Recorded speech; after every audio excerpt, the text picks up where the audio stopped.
और आज हम बात करेंगे। पहले तो उम्मीद करता हूँ कि आप लोग सब कैसे हैं, बहुत अच्छे से होंगे आप लोग।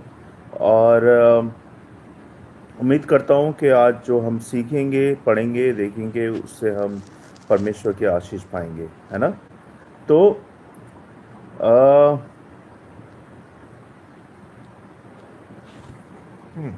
तो आप इससे पहले कि हम लोग वचन में जाएं, हम लोग सब मेरे साथ आप लोग निकाल लें। आइए हम सब पहले प्रार्थना करते हैं और फिर वचन में जाएंगे। सॉरी। सर्वशक्तिमान हमारे अनुग्रहकारी पिता, राजाओं के राजा, प्रभु यीशु, हम धन्यवाद देते हैं इस समय के लिए कि आपने इस समय दिया कि हम सब मिलके एक साथ जुट होके आपकी आराधना कर पाएँ। हम धन्यवाद देते हैं प्रभु कि आज हम आपके वचन को पढ़ पाएँ, सुन पाएँ, और हम सबको सिखाएं प्रभु कि आपके जन्म से लेके और आपके जन्म से पहले की बातें और आपकी पुनरुत्थान की बातें, आपकी क्रूसीफाइड की बातें हम सबको सिखाएं प्रभु जी, और बताएं प्रभु जी, जिससे कि हम आपके वचन में, आपकी आपके अनुग्रह में, आपकी शिक्षा में बढ़ते जाएं। सहायता करें प्रभु कि हमारा मन, हमारा हृदय, हमारा ध्यान आपकी ओर हो, हमारा फोकस आपकी ओर हो, और सारी अड़चनों को, शैतान की शक्तियों को हम सबसे दूर करें। हमारी सहायता करें प्रभु कि हम वचन के द्वारा आज सीखें और आप में बढ़ते जाएं। मेरे मुंह के शब्द आपको ग्रहण योग्य हो परमेश्वर। हम धन्यवाद के साथ विधि प्रार्थना प्रभु यीशु मसीह के नाम से, आमीन। सबको जय मसीह की। Praise the Lord. मैं पास्टर अमित चौहान। तो जैसे कि आज हमारा जो शेड्यूल, हमारा जो सब्जेक्ट है वो है बर्थ टू रिजरेक्शन। तो उसके बारे में आज हम जानेंगे। मैं एक्चुअली यूट्यूब पे फर्स्ट टाइम लाइव आया हूँ, सॉरी सेकंड टाइम। तो मैं थोड़ा सा कंफ्यूज हूँ कि मैं लोगों को दिख रहा हूँ या नहीं दिख रहा हूँ। थोड़ा सा इस चीज़ को लेके मैं थोड़ा सा, मुझे समझ नहीं आ रहा कि अभी मुझे क्या क्या करना पड़ेगा इसके अंदर। एनीवे, ठीक है। हाँ जी। तो जैसे कि हम सब जानते हैं, या कितने लोग जानते भी नहीं हैं,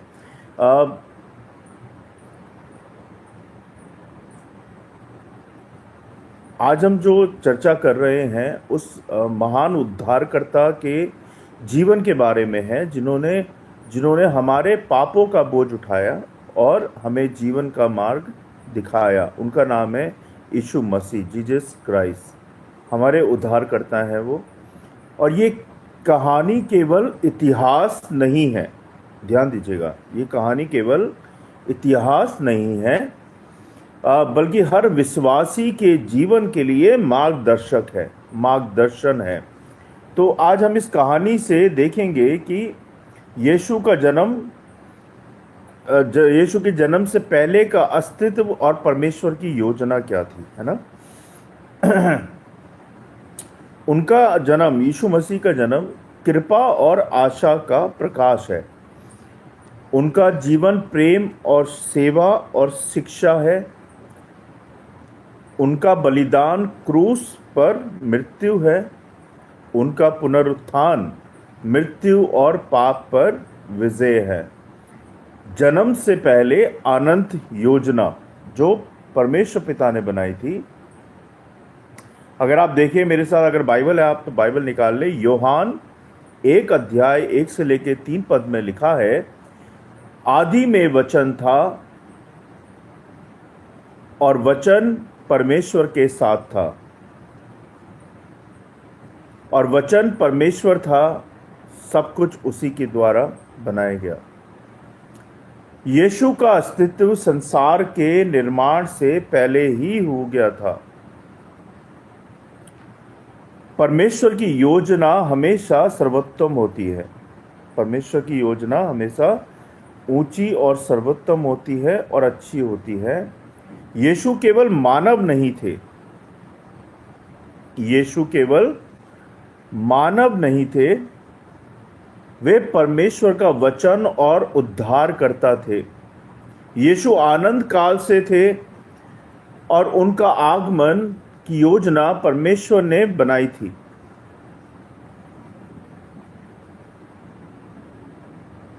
जीवन में परमेश्वर की योजना पर हमेशा भरोसा रखें।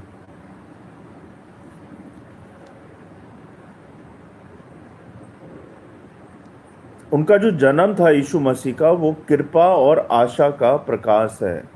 लूका 2 अध्याय 10 से लेके 11 पद में लिखा है, स्वर्गदूत ने कहा, मत डरो, मैं तुम्हें बड़े आनंद का सुसमाचार सुनाता हूँ। आज दाऊद के नगर में तुम्हारे लिए उद्धारकर्ता जन्मा है, जो मसीह प्रभु में है। यीशु का जन्म विनम्र परिस्थितियों में हुआ। यीशु का जन्म विनम्र परिस्थितियों में हुआ। परमेश्वर की कृपा सभी के लिए समान है, सबके लिए, चाहे वो गरीब है, अमीर है, चाहे वो नेता है या कोई अभिनेता है या कोई भी है इंसान। परमेश्वर की कृपा सबके लिए समान है, सबके लिए अनिवार्य है। स्वर्गदूत ने मानवता को आशा और आनंद का संदेश दिया। उनका जन्म दुनिया के लिए आशा का प्रतीक है। किसका जन्म? प्रभु यीशु मसीह का। प्रभु यीशु मसीह का जन्म आशा का प्रतीक है दुनिया के लिए। विश्वास और नम्रता अपनाएं हमेशा। बचपन और प्रारंभिक जीवन, ज्ञान और आज्ञाकारिता। यानी कि लूका 2 अध्याय 52 पद में लिखा है, यीशु बढ़ते रहे और परमेश्वर और मनुष्य दोनों में वो प्रिय होते गए। बचपन में भी यीशु ने परमेश्वर की आज्ञा का पालन किया, पिता परमेश्वर की आज्ञा का पालन किया। शिक्षा और आध्यात्मिक ज्ञान संतुलन जरूरी है। उनका पालन पोषण आदर्श जीवन के लिए उदाहरण है। और यीशु परमेश्वर और मनुष्य में बहुत ज़्यादा प्रिय और प्यारे रहे। पिता परमेश्वर भी उनको प्यार करते थे और हम मनुष्य भी उनको बहुत प्यार करते हैं, क्योंकि हमारे पापों के लिए वो क्रूसीफाइड हुए। हमारे पापों का बोझ उन्होंने अपने ऊपर उठाया, है ना। तो इसीलिए वो हमसे प्रेम करते हैं और हम उनसे प्रेम करते हैं। शिक्षा और प्रार्थना में एक संतुलन बनाया उन्होंने। सार्वजनिक सेवा और शिक्षा, प्रेम, चिकित्सा और मार्गदर्शन। मत्ती 9 अध्याय 35 पद में लिखा है, यीशु सब नगरों और सब गांवों में घूम घूम कर उपदेश देते थे, राज्य का सुसमाचार सुनाते थे और रोगियों को चंगा करते थे। यीशु का जीवन सेवा और प्रेम का प्रतीक है। और प्रेम और सेवा केवल शब्दों से नहीं होती मेरे प्रियो, ये होती है कर्मों से। आपने बोल दिया मैं इससे प्रेम करता हूं, तो वो प्रेम नहीं होता जब तक कि आप उसे एक्ट में नहीं लाते हैं, यानी कि आप कर्मों में नहीं लाते हैं। अपने आपके व्यवहार से दिखना चाहिए, आपके कार्यों से दिखना चाहिए कि आप यीशु मसीह को प्रेम करते हैं। उन्होंने कार्यों से प्रेम का वास्तविक अर्थ दिखाया है। प्रभु यीशु मसीह ने कार्यों के प्रेम का वास्तविक अर्थ हमें दिखाया है, हमारे लिए एग्जाम्पल सेट किया है। यीशु का जीवन आदर्श है हम सबके लिए। यीशु का जीवन आदर्श है जिसमें हमें चलना चाहिए। दूसरों की मदद और सेवा को अपनाएं, ये यीशु का जीवन था और इसे भी हमें अपनाना चाहिए। यीशु की शिक्षा, मार्ग और सत्य, हमेशा सही मार्ग पे चलें और सत्य का जीवन जिएं। यूहन्ना 14 अध्याय 6 पद में लिखा है, मैं ही मार्ग, सत्य और जीवन हूँ और मेरे बिना कोई पिता के पास नहीं पहुँच सकता। इसका मतलब ये हुआ, उद्धार और सत्य का मार्ग केवल यीशु मसीह में है। संसार में अनेक मार्ग हैं, परंतु केवल यीशु जीवन और उद्धार का मार्ग है। यीशु में विश्वास करना ही पिता तक पहुंचने का रास्ता है, पिता तक पहुंचने का मार्ग है। यीशु ही मार्गदर्शक और उद्धार करता है। उनके मार्ग पर चलें और पाप से दूर रहें। क्रूस की ओर त्याग और बलिदान, क्रूस की ओर त्याग और बलिदान। यशाया 53 अध्याय 5 पद में लिखा है, हमारे अपराधों के कारण वह घायल किया गया, उसको मारा गया, पीटा गया, उसको उसकी बेइज्जती की गई, उसको खींचा गया, उसके कपड़े फाड़े गए, उसको कीले मारी गई, हाथ पैरों में उसका खून बहा, उसको कांटों का मुकुट पहनाया और उसे क्रूस से लटका दिया। किसके कारण? मेरे और आपके और हम सब के कारण, हमारे अपराधों और पापों के कारण। हमारी अधर्म की सजा उसके ऊपर पड़ी और उसने हमारे लिए कोड़े खाए और हम चंगे हो गए, है ना। उसके कोड़े खाने से हम चंगे हुए हैं, और किसी के कोड़े खाने से चंगे नहीं हुए। प्रभु यीशु मसीह के कोड़े खाने से हम चंगे हुए हैं। यीशु ने हमारे पापों का बोझ अपने ऊपर ले लिया। सच्चा प्रेम, त्याग और बलिदान से सिद्ध होता है। क्रूस पर उनका बलिदान हमें उद्धार और क्षमा देता है। उनका बलिदान हमारे उद्धार का एक मूल्य है। पापों को त्यागें और उनकी कृपा को, उनकी आज्ञाकारिता को, उनके वचन को, उनके अनुग्रह को स्वीकार करें, अपनाएं।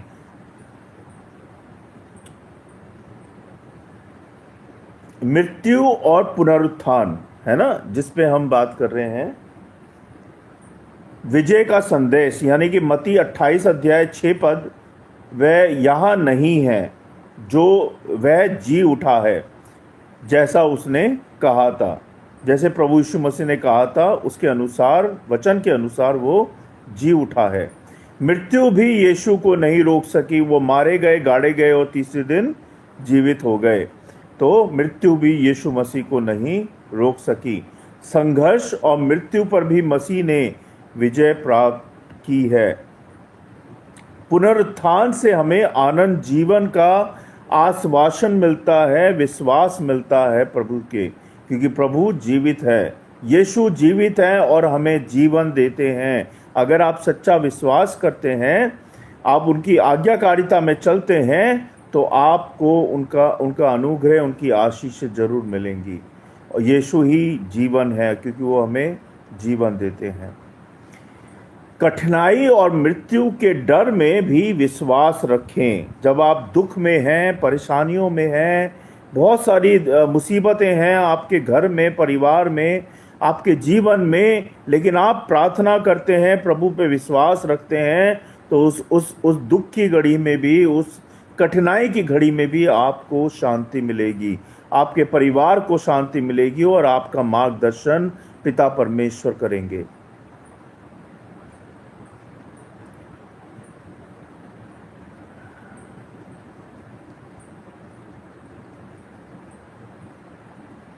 प्रियो, यीशु मसीह के पुनरुत्थान से हमें जो शिक्षा मिलती है वो ये है कि यीशु मसीह ने हमारे पापों के लिए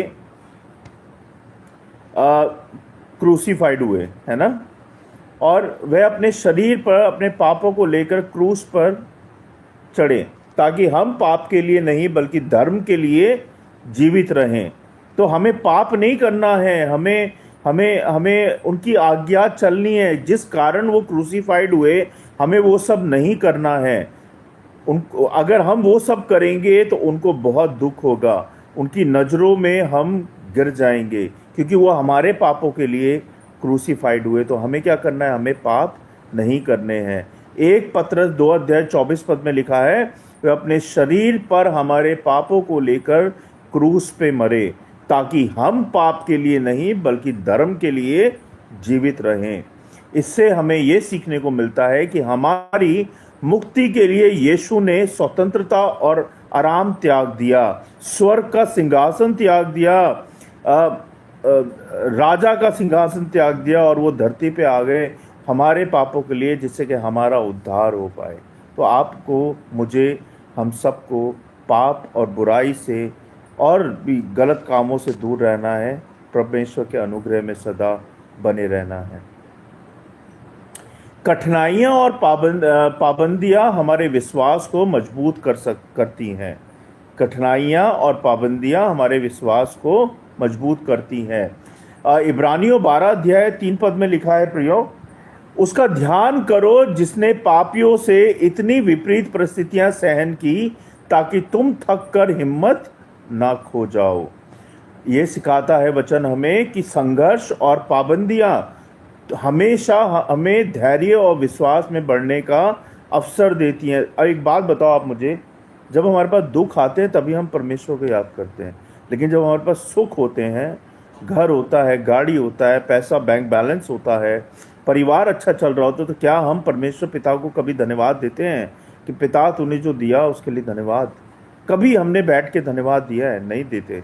जब दुख होता है, जब हम फंस जाते हैं सिचुएशन के अंदर, दुख में, कठिनाइयों में, केसेस के अंदर, किसी और चक्करों में, तो तब हम परमेश्वर को मन से याद करते हैं, परमेश्वर मुझे इस दुविधा से, इस संकट से निकाल।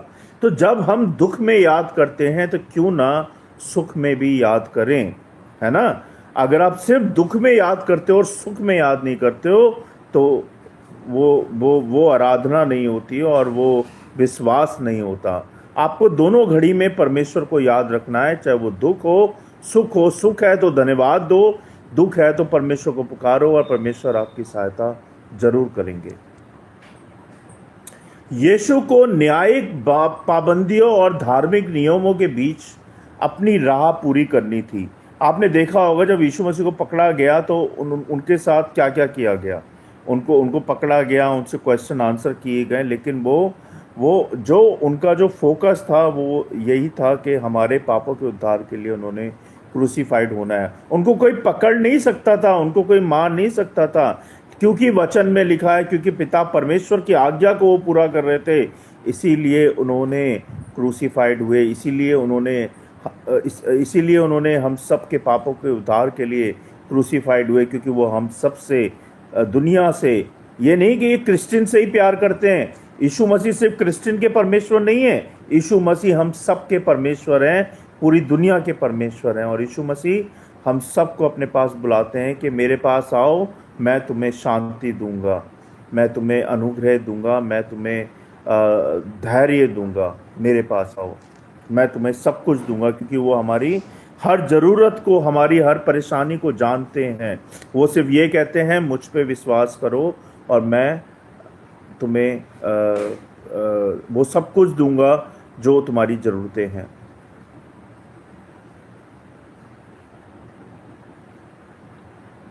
यीशु ने यूहन्ना 7:6 में लिखा है, यीशु ने उनसे कहा, मेरा समय अभी नहीं आया है, पर तुम्हारा समय हमेशा यहाँ है, पर तुम्हारा समय हमेशा यहाँ है। इसका मतलब परमेश्वर की योजना के अनुसार कुछ सीमाएं हमारे लिए सीख का माध्यम बन सकती हैं, जैसे कि पुनरुत्थान से साबित किया कि यीशु मृत्यु को परास्त करके जीवित हुए, मृत्यु पे विजय पाई, और वह यहाँ नहीं है, वह जीवित हो उठा है, जैसा उन्होंने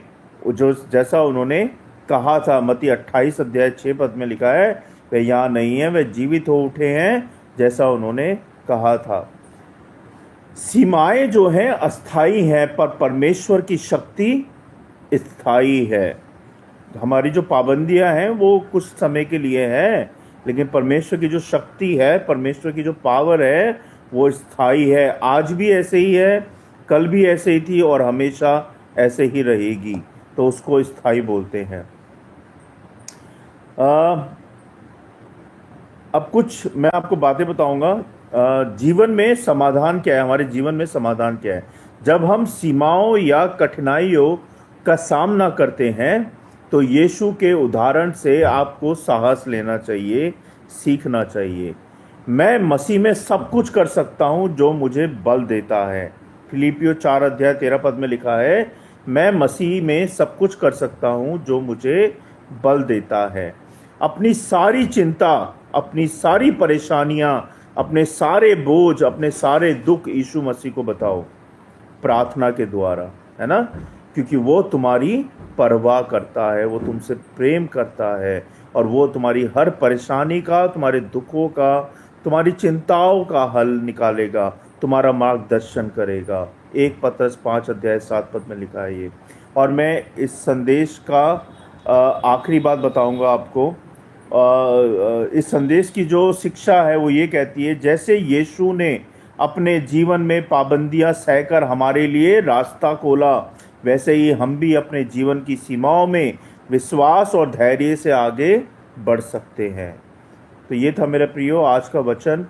और अब मैं आपको एक कहानी सुनाऊंगा, और वो कहानी सच्ची है, और उसके बाद हम एक कविता पढ़ेंगे और फिर एंड करेंगे।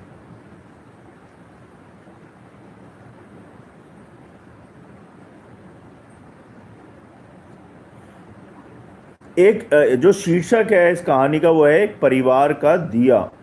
एक छोटे से गांव में एक परिवार रहता था, माता पिता और 2 बच्चे।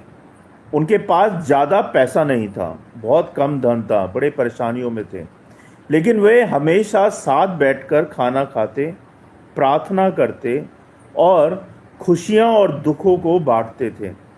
एक सर्दी की शाम अचानक बिजली चली जाती है गांव में और बच्चे डर जाते हैं।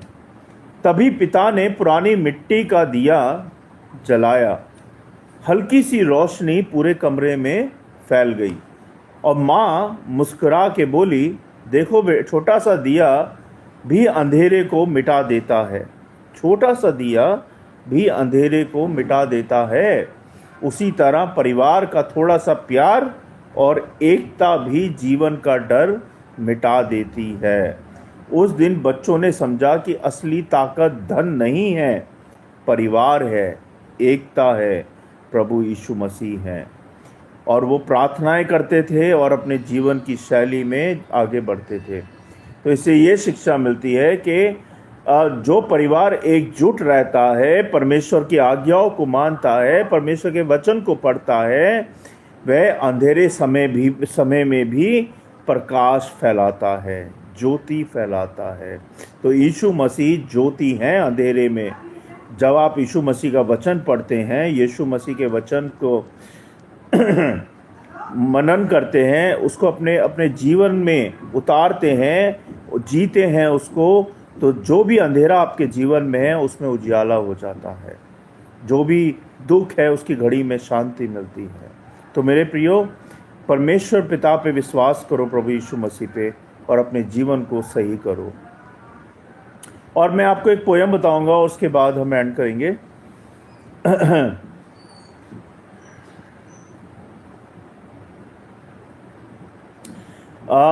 पोयम का नाम है यीशु मसीह जीवन की कविता। वो ये है, आदि में वचन था, परमेश्वर का प्रकाश संसार के लिए आया, उद्धार का विश्वास बैतलहम की गौशाला में जन्म लिया।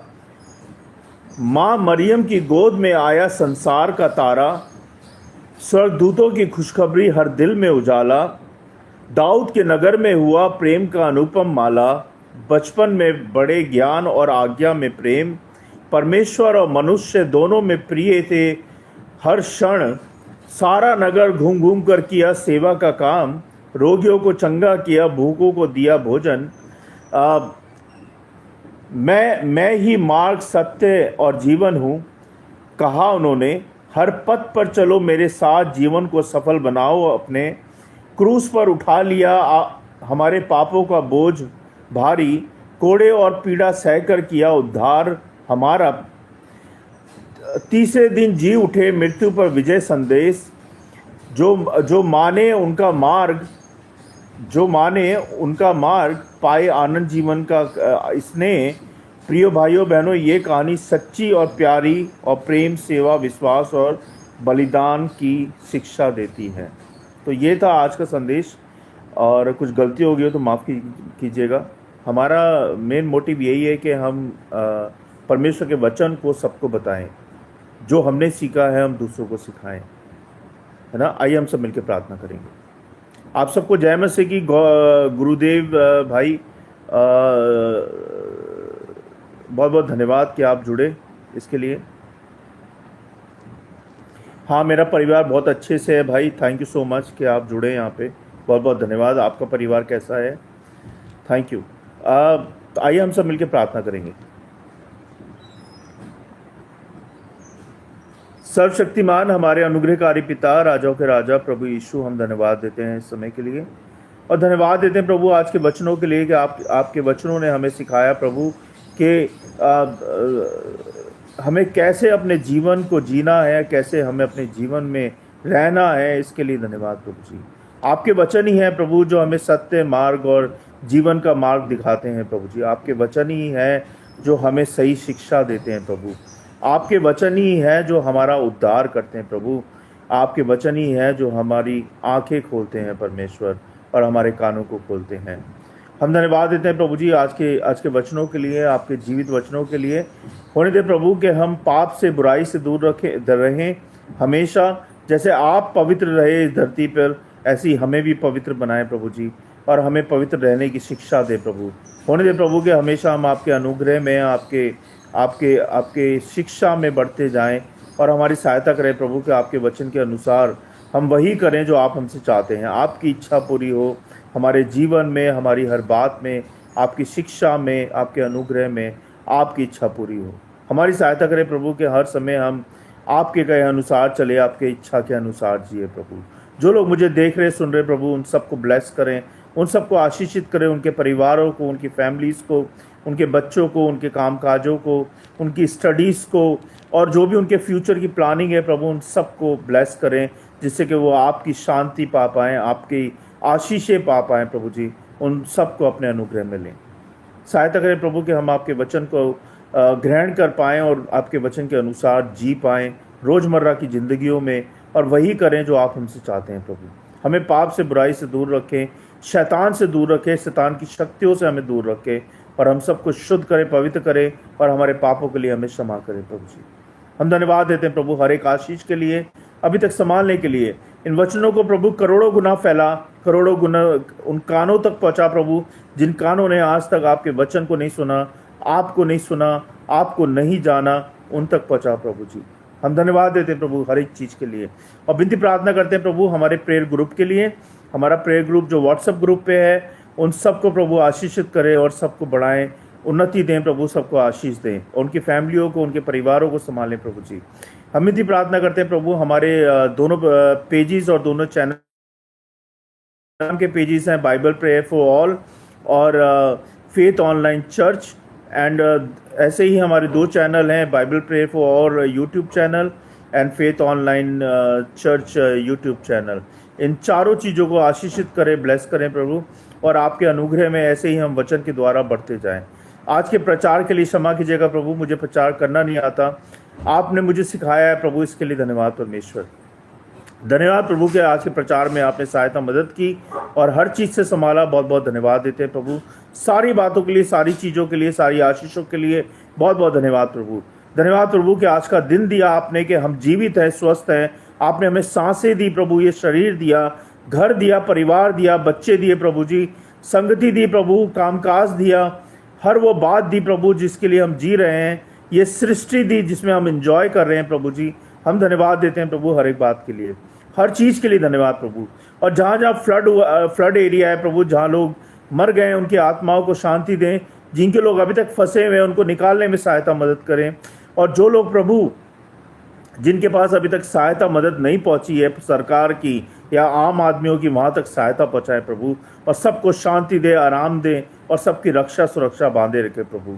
इस दुनिया में जो भी हो रहा है गलत प्रभु, उन सब गलत बातों को रोकने में सहायता करें प्रभु। हर एक बहन बेटी की रक्षा करें प्रभु जी, कि कोई भी कैसी बात ना हो प्रभु। हर एक उस बच्चे की प्रभु जो दुख में है, बीमार है, हॉस्पिटल में है, जो भी हॉस्पिटल्स में बीमार पर है प्रभु, उन सब की रक्षा करें, सुरक्षा बनाए रखें, और सबको शांति दे प्रभु जी। जिनके घर में कमी घटी है, उनकी कमी घटी को दूर करें प्रभु। उनके भंडार हमेशा आपके स्वर्गीय भंडार से भरे रहें और आशीषित रहें प्रभु, और सबकी सुरक्षा रक्षा बांधे रखें प्रभु जी। इस घर परिवार को संभाले प्रभु, हमारे बच्चों को संभालें, हमारे कामकाजों को संभाले प्रभु, और आशीष बरकत दे परमेश्वर। हम धन्यवाद देते हैं प्रभु सारी बातों के लिए, सारी आशीषों के लिए, और हर उस चीज़ के लिए जो आपने हमें प्रोवाइड की है प्रभु। आप ही हमारी रोटी हैं, आप ही हमारा मार्ग हैं, आप ही हमारे सत्य हैं, और आप ही हमारा जीवन है प्रभु। आप ही से दुनिया शुरू होती है और आप ही पे ख़त्म होती है प्रभु यीशु मसीह जी। हम धन्यवाद देते हैं प्रभु हर एक बात के लिए, हर एक आशीष के लिए। हम सारी बातों को विश्वास के साथ, हम सबको, हमारे परिवारों को, इन वचनों को आपके चरणों में रखते हैं और सुने ग्रहण करें प्रभु यीशु मसीह के नाम से, आमीन।